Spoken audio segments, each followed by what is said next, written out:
been a long time since we've done a long form one of these with you. And really one of the main reasons I wanted to do it is I think, we're coming up to an inflection point for the industry. And that inflection point is something that I see as just being the major headwinds that have faced the industry for the better part of a full year now. And that has obviously been, the Fed weighing on the most aggressive policy that they've had for 40 years. It's driven valuations down across the board, but the juniors are the ones that get hit the hardest.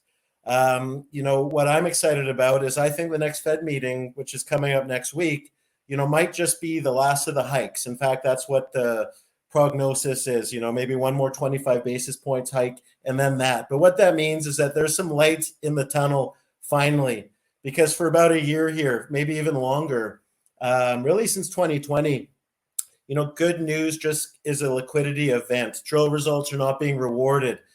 What I think right now is that turn. Silver and gold are doing what they've been supposed to be doing. You're starting to see those conversations pick up more in the mainstream media. You're looking at the de-dollarization of the US dollar as you're seeing companies align with China and Russia. So a loss of reserve currency. You're seeing bank crises where people are taking some of their deposits out and they're starting to put that into gold and silver.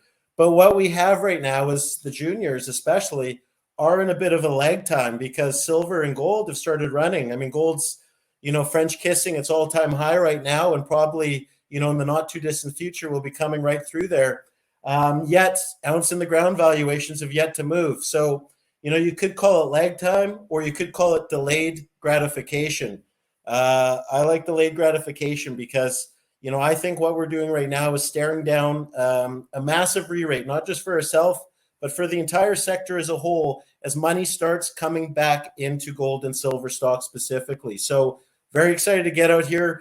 We've got a lot of activity behind the scenes right now. We've got assays pending on one of our projects. We're about to start drilling a multi-ounce gold discovery that we made last year. So we're going to be following up on this, and it's a brand new discovery. And then, as many of you guys know, we've already, we're backstopped by some of the highest grade ounces in the ground in the entire silver industry right now of any undeveloped silver project. So, we've got the goods. Now the market's just got to start doing what that's going to be doing. So